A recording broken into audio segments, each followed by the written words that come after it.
There's nothing that I wouldn't do to make you feel my love.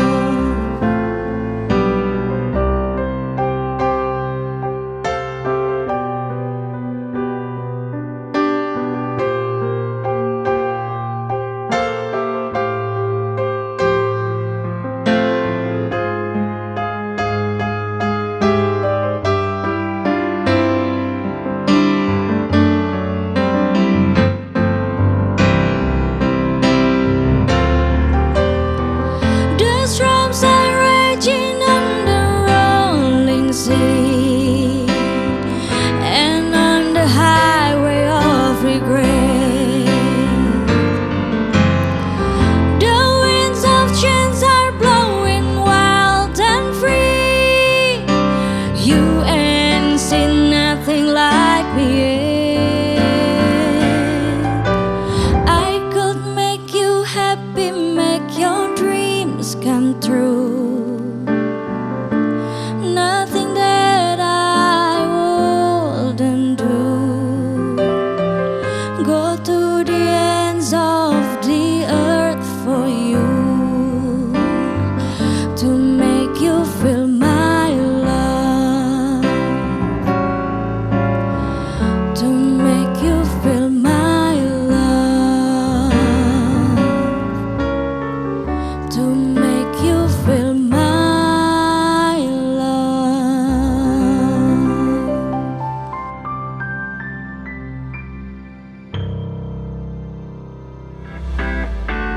Halo teman-teman semua, apa kabar?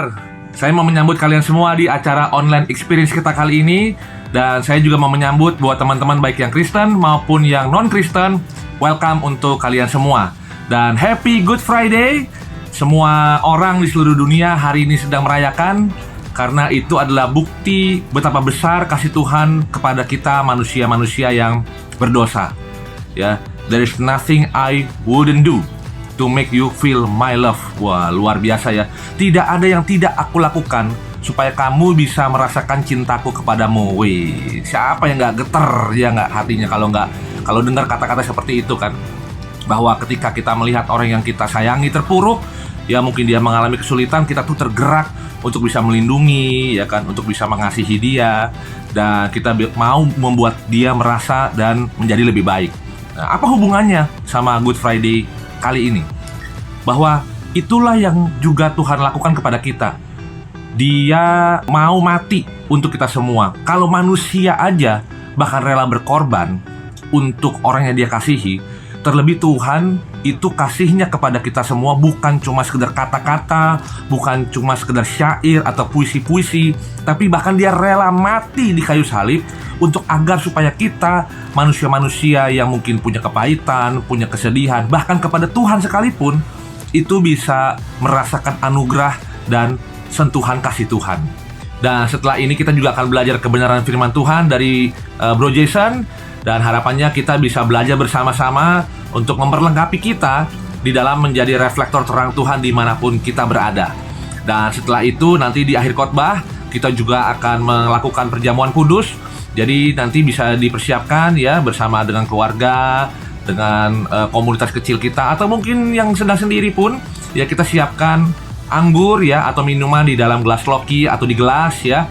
Juga hosti atau roti yang sudah dipecah-pecahkan sebagai sarana untuk melakukan perjamuan kudus. Dan nanti juga Cindy and Lodeng akan mengajak kita untuk menyanyikan satu buah lagu. Ya, kita bisa bernyanyi bersama-sama, kita bisa merayakan bersama-sama. So, relax and enjoy.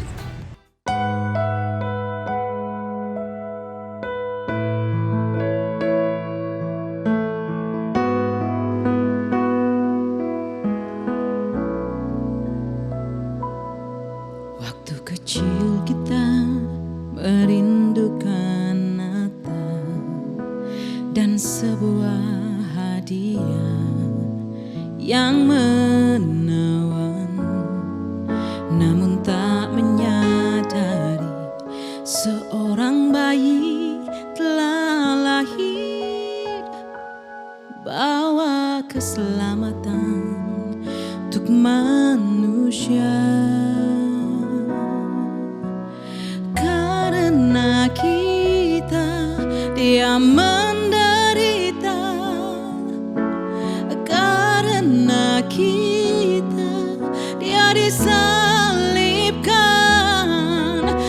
agar dunia yang hilang diselamatkan dari hukuman kekal.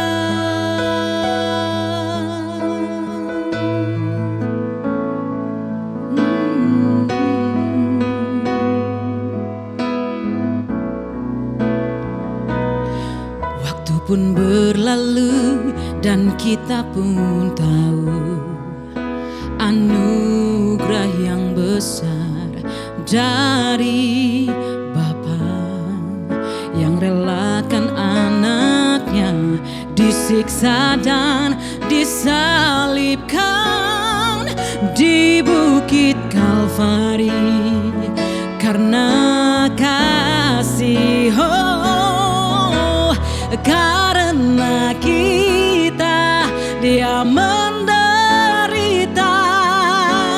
karena kita dia disalibkan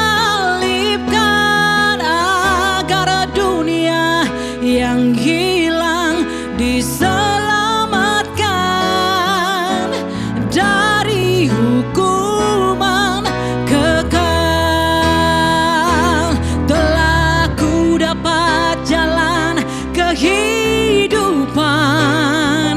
tatkala ku bukakan hatiku bagi Dia. Dalam ucapanku, dalam segala hal, aku ingin memuji Dia, puji Dia. Karena kita dia menderita, karena kita Yesus disalibkan agar dunia yang hilang diselamatkan dari hukuman kekal. Karena kita dia menderita, karena kita Yesus disalibkan agar dunia yang hilang diselamatkan dari hukuman kekal, agar dunia yang hilang diselamatkan dari hukuman kekal, agar dunia yang hilang Yesus selamatkan dari hukuman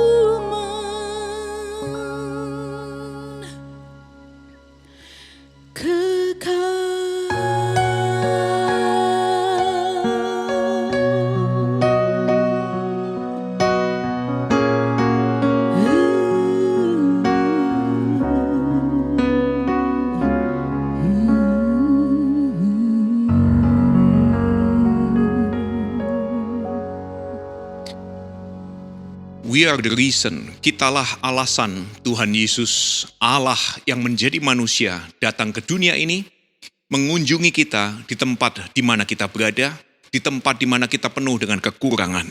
Terima kasih kepada Cindy dan semua tim yang lain, Lodeng, Cynthia, Marcel, dan juga yang di belakang layar, di depan layar, yang membuat video ini. Terima kasih kepada semua Anda yang Kristen dan yang bukan Kristen, yang juga menyaksikan tayangan ini di acara Jumat Agung. Kapanpun Anda berada, kapanpun Anda menonton acara ini.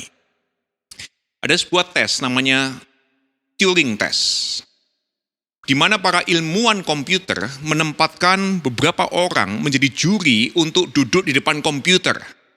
Dan mereka diminta ngobrol dengan seseorang lain di komputer yang lain, di belahan kota atau dunia manapun. Mereka akan membangun komunikasi, para juri ini akan membangun komunikasi lewat pengetikan. Nah, setelah beberapa waktu, para juri kemudian ditanya oleh para ilmuwan komputer tersebut, menurut kamu sedang berkomunikasi dengan orang dengan manusia asli atau software atau program.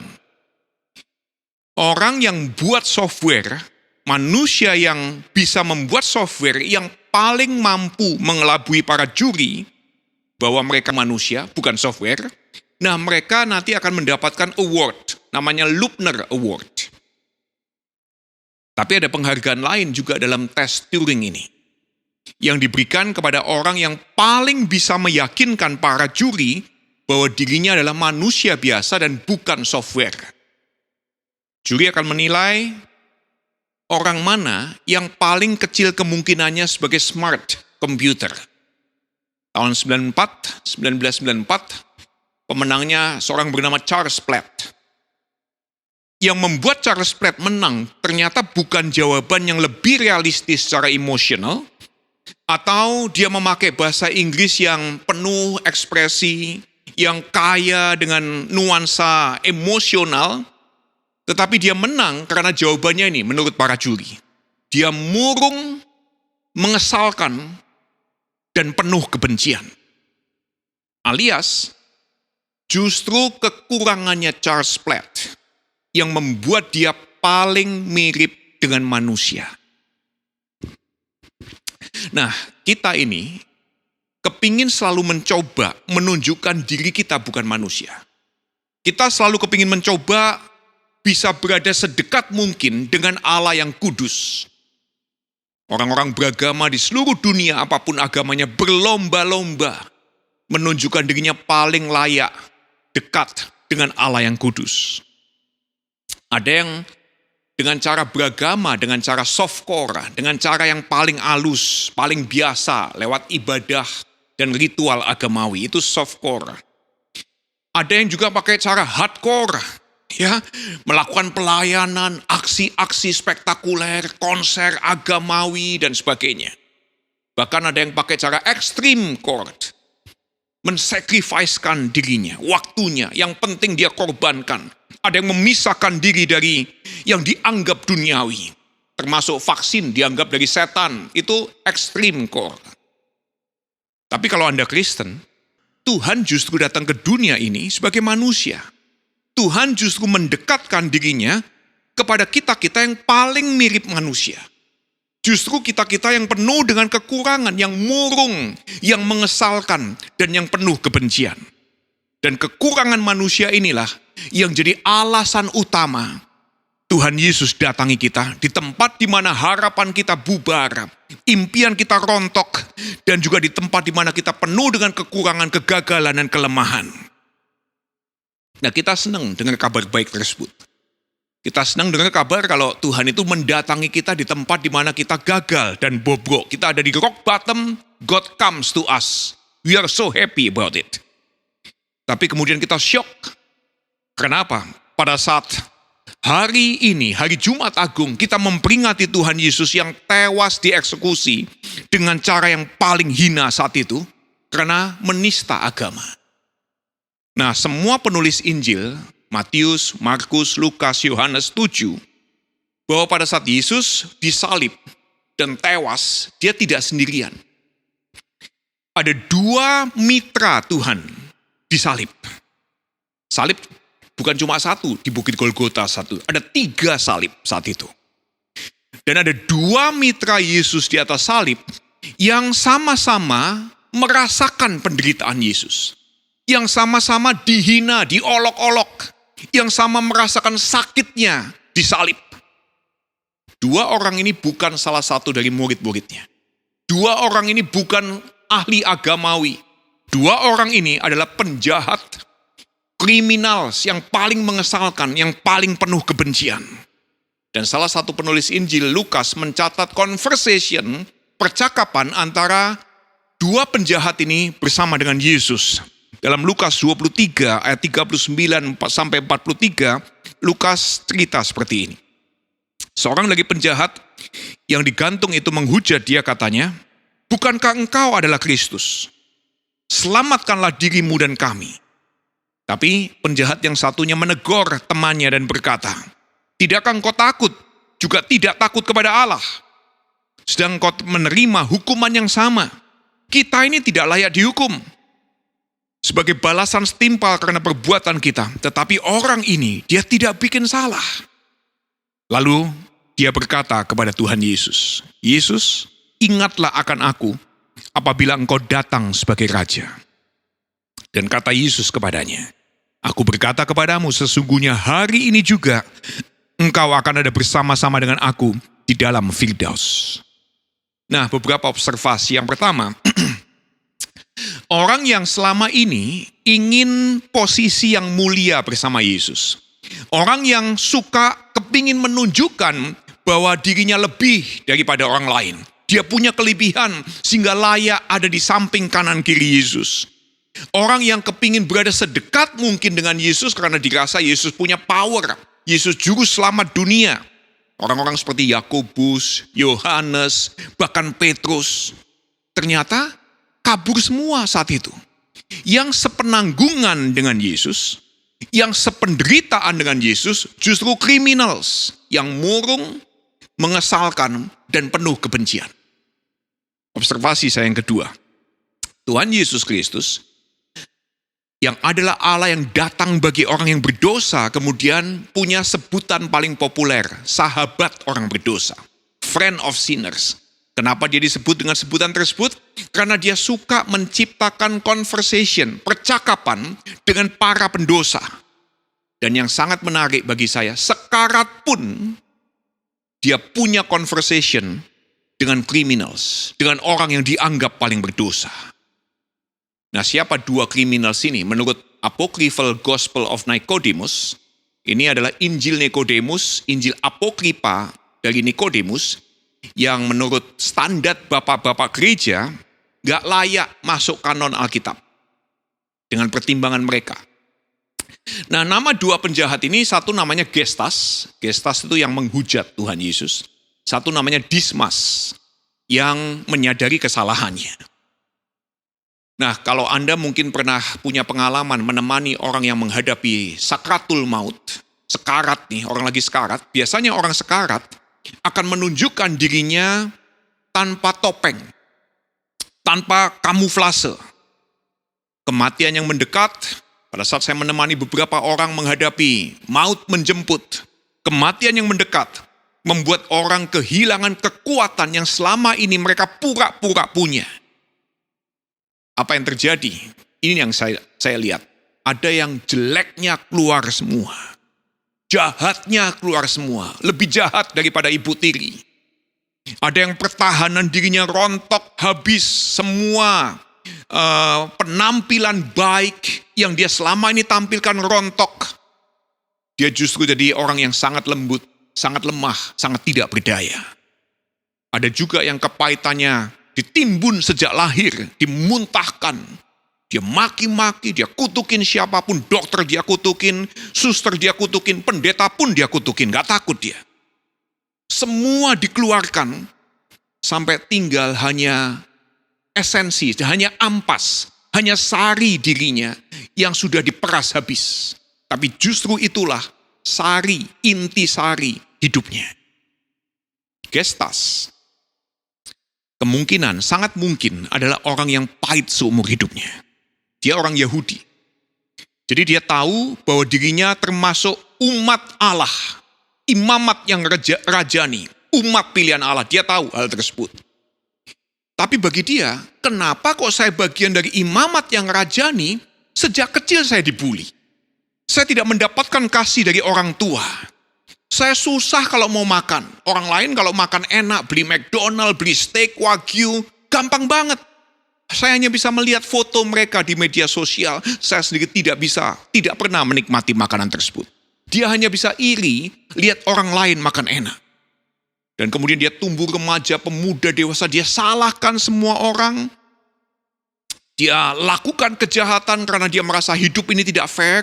Mungkin seperti banyak sekali anak remaja yang begal, jadi begal sekarang ini bahkan jadi teroris.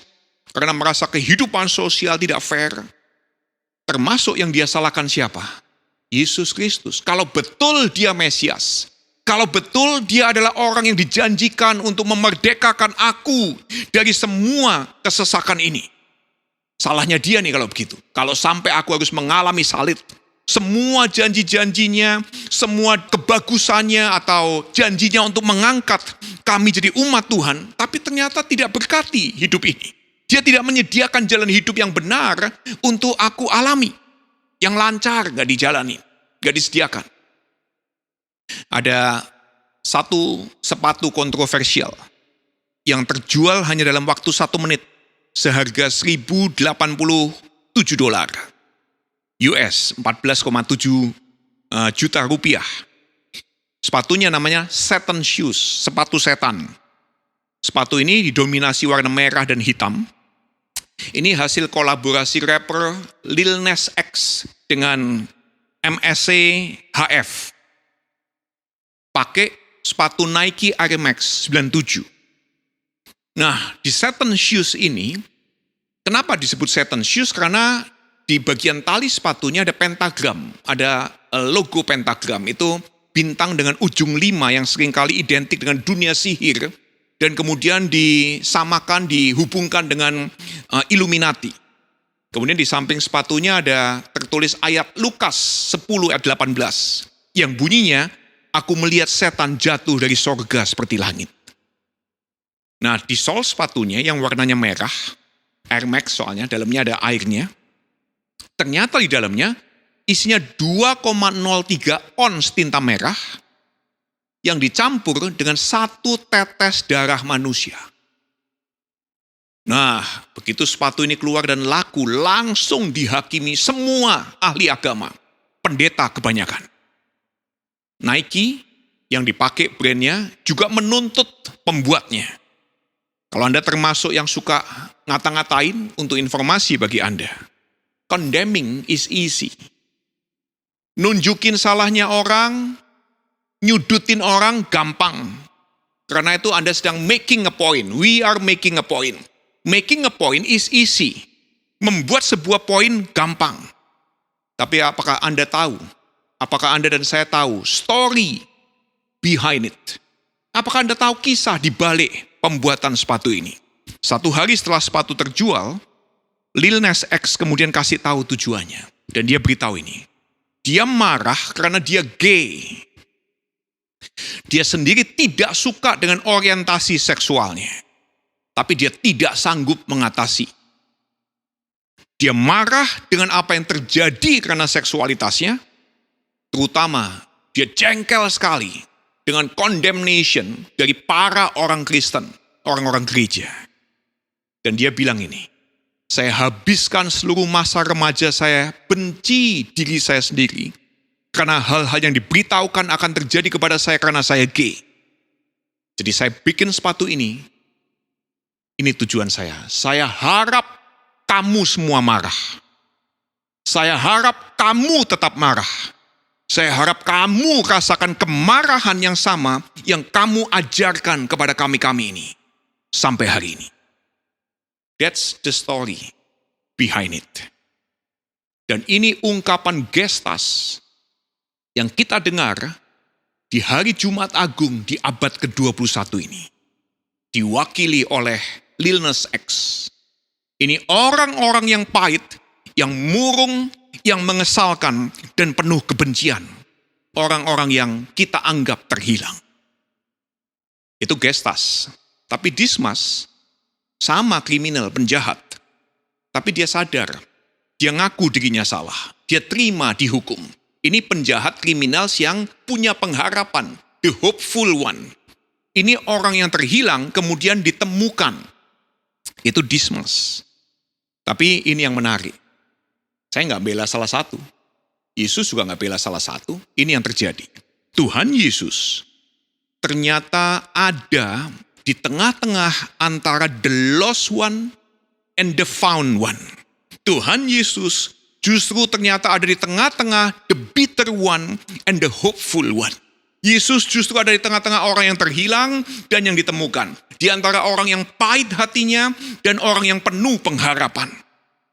Apa yang Yesus lakukan seumur hidupnya, 33,5 tahun sampai titik dia disalib. Dia menjembatani orang-orang yang pahit hidupnya dengan orang-orang yang berpengharapan. Yesus menjembatani orang-orang yang murung, yang mengesalkan, yang penuh kebencian dengan orang-orang yang gembira, menyenangkan, dan penuh keramahan. Jadi kenapa kok 3 salib, nggak 1 salib? Kenapa kok Yesus nggak disalib aja sendirian? Kenapa di Golgota ada 3 salib? Kalau Anda mungkin suka melihat gambar tentang salib, Anda selalu melihat di kalender, di banyak lukisan 3 salib, bukan 1 salib. Barbara Brown Taylor memberikan sebuah kesimpulan yang keren banget. Dia berkata seperti ini, 1 cross makes a crucifix. 3 crosses makes a church. 1 salib hanya membentuk 1 figur salib dengan figur Yesus di depannya, tergantung. Tapi 3 salib menciptakan sebuah gereja. Di mana orang-orang yang murung, penuh kekesalan, mengesalkan, penuh kebencian, dengan orang-orang yang sama-sama tersesat, berdosa, tapi sadar, ngaku, dan penuh pengharapan, sekarang dijembatani oleh Tuhan Yesus untuk bersama-sama ikut Yesus Kristus. Jadi bagi kita semua, yang Kristen dan yang bukan Kristen, kekurangan Anda dan saya lah yang membuat kita paling mirip manusia yang butuh Tuhan. Kekurangan kita yang menyediakan kepada kita kesempatan untuk berbicara kepada Tuhan. Bahkan ini, dosanya kita ini yang menyediakan kesempatan kita bisa punya conversation untuk bicara dengan friend of sinners. Sahabatnya orang berdosa, dosanya kita ini yang menyediakan kesempatan untuk ngobrol dengan sahabatnya orang berdosa. Jadi kalau Anda selama ini mendengar dari orang kayak saya ya, bahwa kelemahanmu, kebrengsekanmu, kebobrokan moralmu membuat engkau tidak layak di hadapan Tuhan. Saya mau kasih good news di episode ini. Bukan saya yang menciptakan good news. Apa yang Yesus tunjukkan di atas salib. Semua dosa kita justru menyediakan kesempatan to have a conversation with the friend of sinners. Semua dosa Anda dan saya justru menyediakan kesempatan luar biasa. Kita bisa curhat, kita bisa ngomong, kita bisa punya akses ketemu dengan sahabatnya orang berdosa.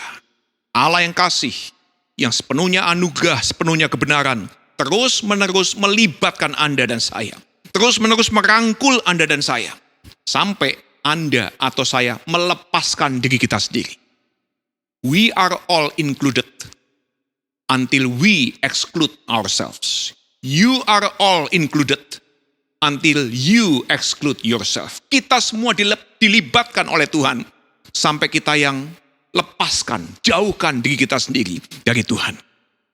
Jadi kita semua kurang, penuh kelemahan, gampang tergoda sehingga kita bisa jahat dan kriminal. Ada yang menyangkali imannya. Ada yang mengkhianati komunitasnya. Ada yang meninggalkan, gak setia kawan. Ada yang nyuri milik temannya. Tapi ada yang sembrono sehingga gampang dicuri. Ada yang nipu temannya. Tapi ada yang serakah sehingga gampang ditipu oleh temannya. We are all criminals. Ya, jadi jangan anggap kalau Anda yang ketipu, Anda bukan criminals. Anda serakah sampai gampang ditipu.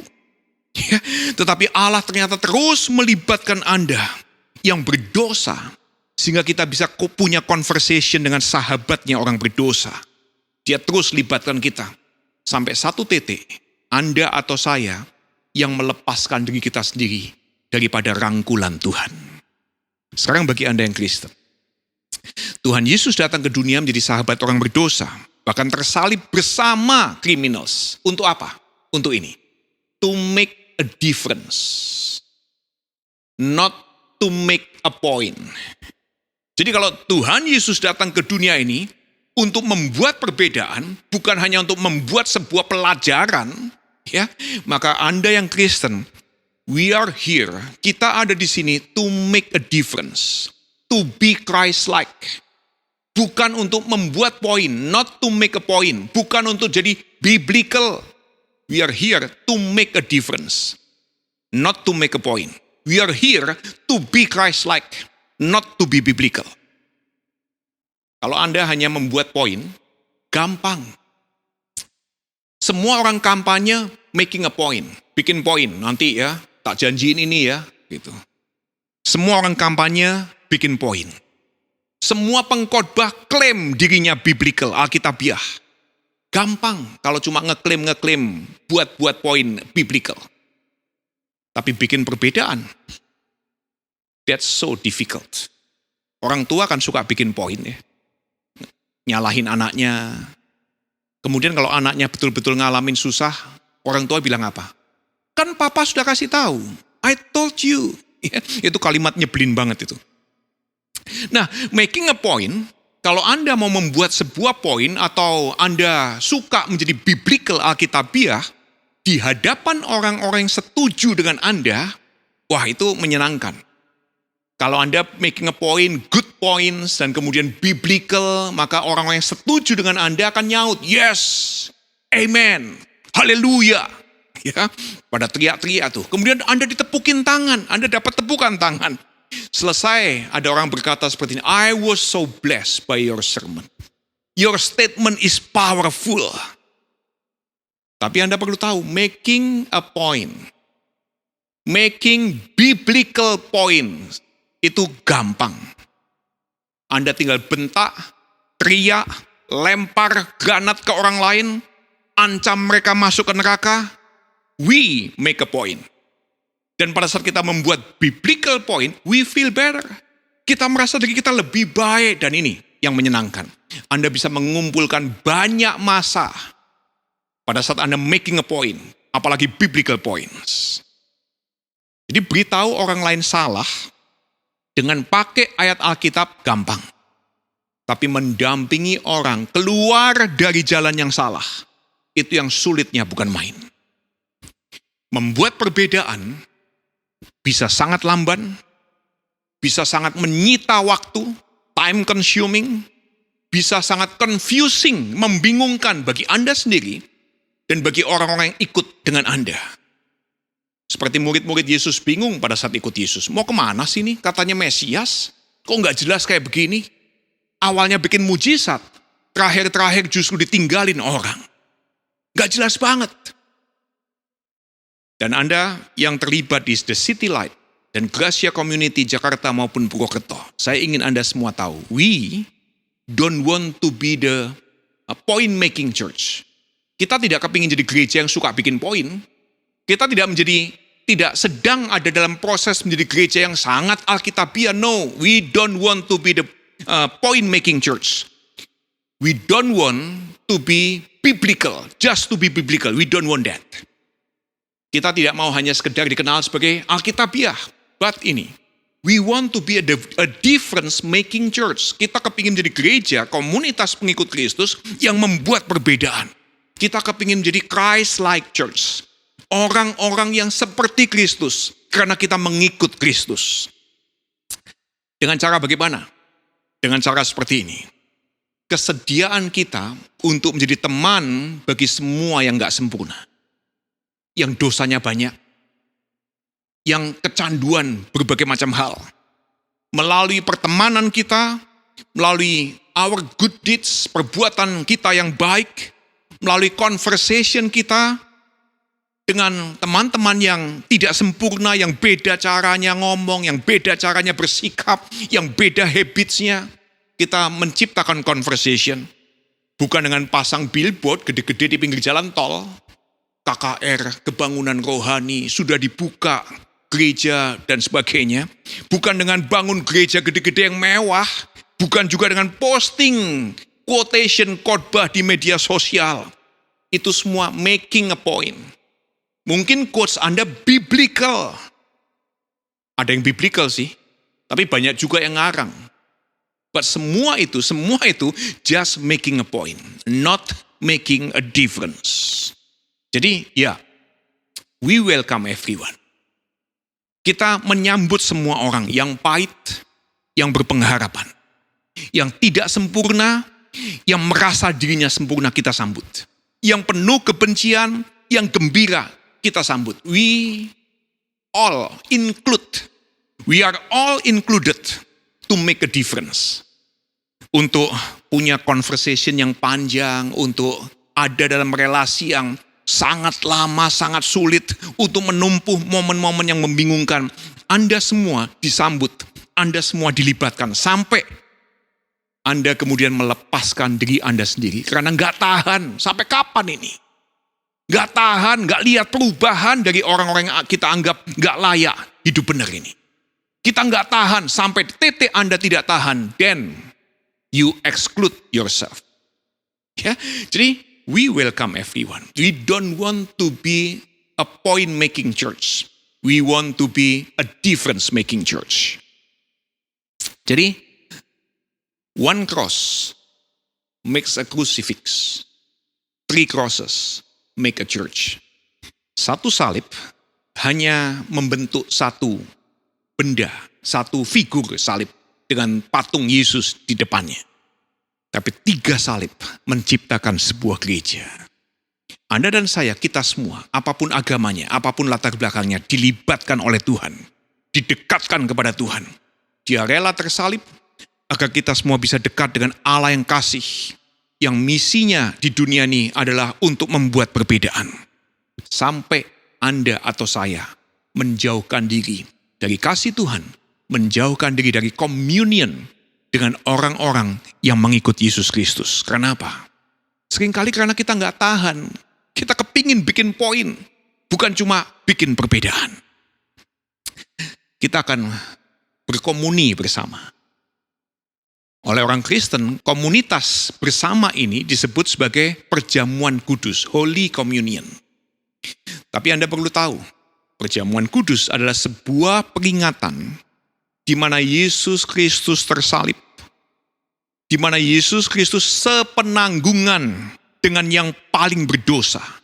Di mana Yesus Kristus sependeritaan dengan yang sadar dirinya berdosa, dengan yang menyangkali dosanya, dengan yang membuat perbedaan dalam hidupnya, atau dengan yang menolak untuk membuat atau menyesuaikan hidupnya dengan masyarakat sekitarnya. Perjamuan kudus adalah sebuah peringatan di mana Yesus Kristus making a difference untuk seluruh dunia. Jadi, everyone is welcome to partake in this communion. Siapapun Anda dilibatkan, silakan terlibat dalam komuni ini, dalam persekutuan ini. Karena apa? Ini communion yang Tuhan Yesus sediakan bagi kita memang untuk dilibatkan. Yang terhilang dilibatkan, yang ditemukan juga dilibatkan. Bagi Anda yang murung, Anda boleh ambil perjamuan kudus. Sangat boleh. Yang gembira boleh nggak? Boleh juga.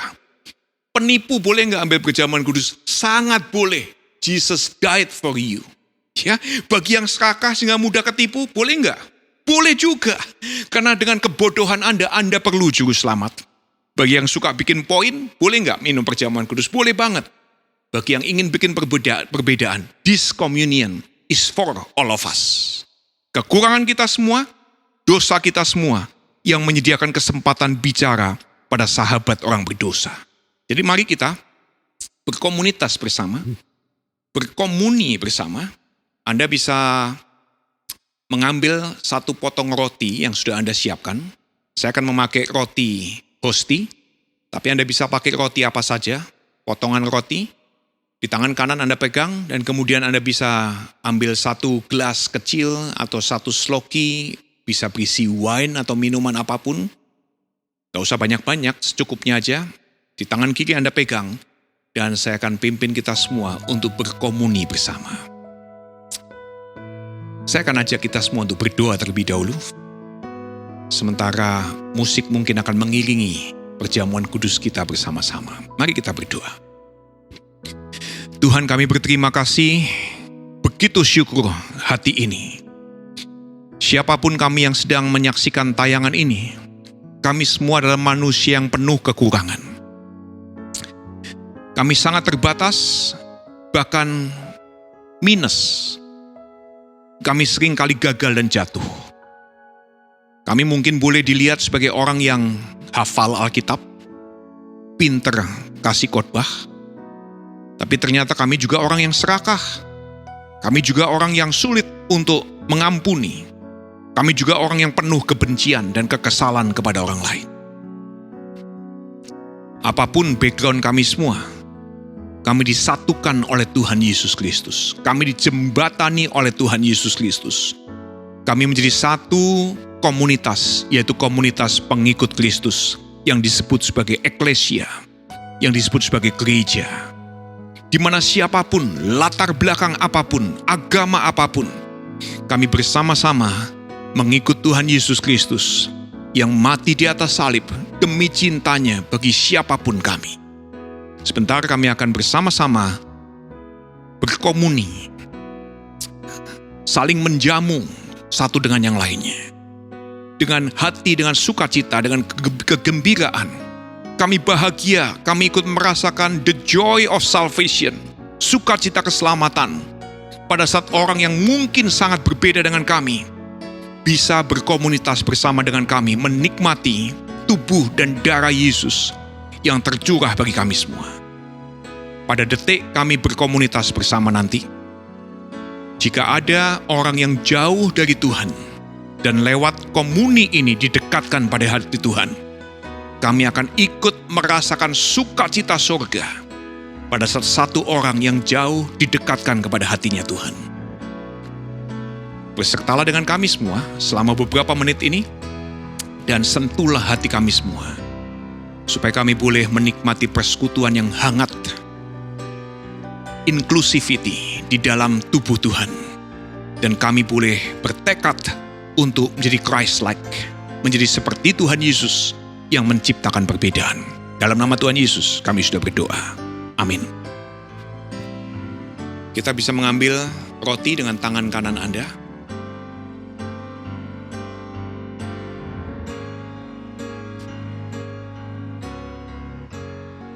Anda juga siapkan anggur di tangan kiri Anda. Bisa berupa cawan, bisa berupa gelas, wine, atau apapun. Dan mari kita angkat roti ini dengan tangan kanan kita. Saya ajak kita semua berdoa sekali lagi. Tuhan, roti yang kami pegang adalah bentuk, adalah simbol dari tubuh Tuhan yang sudah hancur. Kami berterima kasih sangat untuk kasih karunia Tuhan. Tuhan begitu beranugerah pada saat kami memakan roti ini.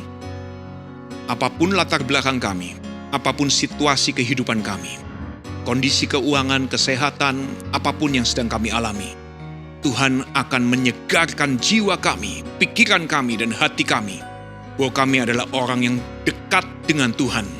Kami adalah orang yang ditebus oleh Tuhan. Kami adalah orang yang diampuni oleh Tuhan. Kami adalah orang yang dijadikan sahabatnya Tuhan. Mari Bapak Ibu, bro and sis, semua teman-teman yang Kristen, yang bukan Kristen, kita makan roti ini di dalam nama Tuhan Yesus Kristus. Kita makan bersama.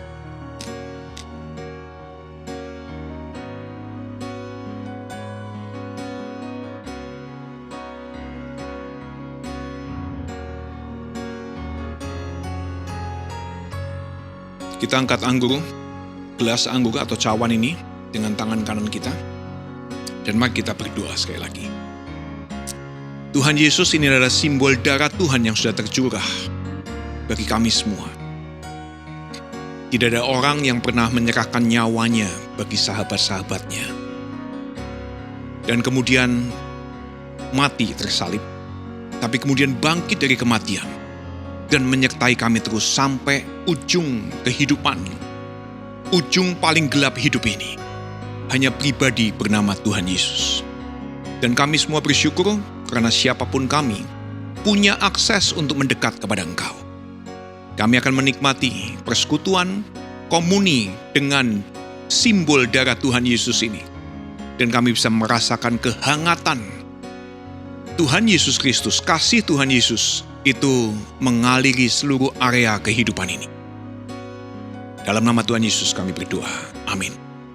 Bapak Ibu dan semua teman-teman yang lain, mari kita minum anggur ini bersama-sama di dalam nama Tuhan Yesus Kristus. Kita minum bersama.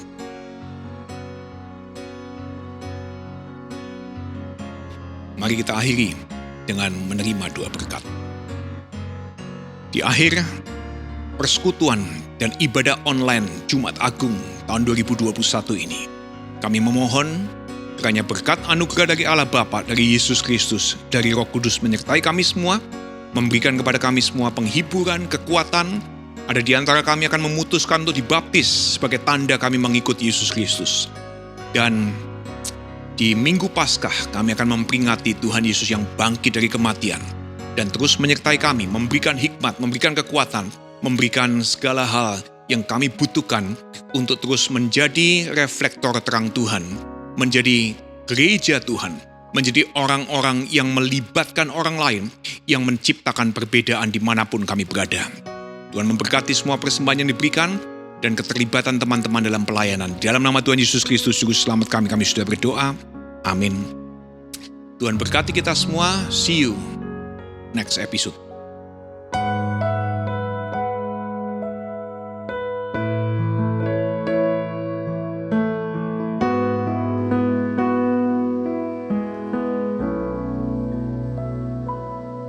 Waktu kecil kita merindukan Natal dan sebuah hadiah yang menawan, namun tak menyadari seorang bayi telah lahir, bawa keselamatan untuk manusia. Karena kita Dia menderita, karena kita Dia disalibkan, agar dunia yang hilang diselamatkan dari hukuman kekal.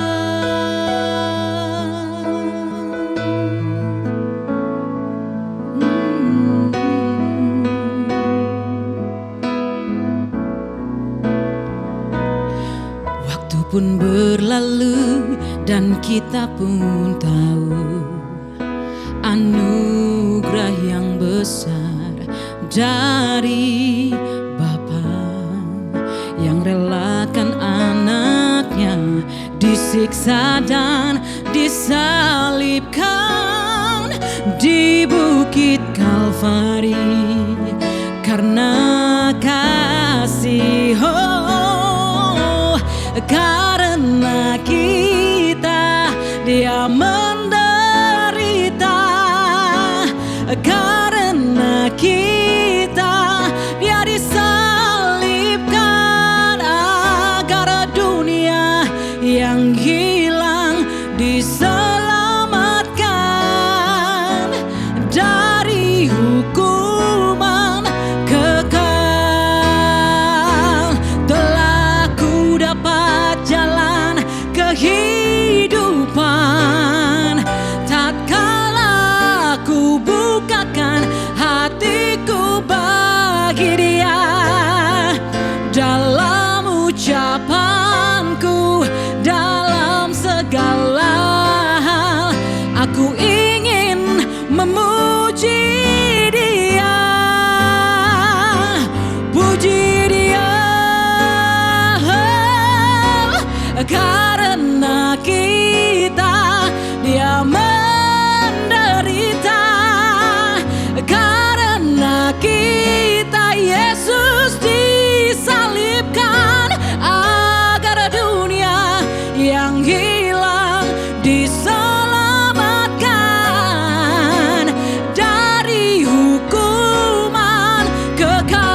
dari hukum.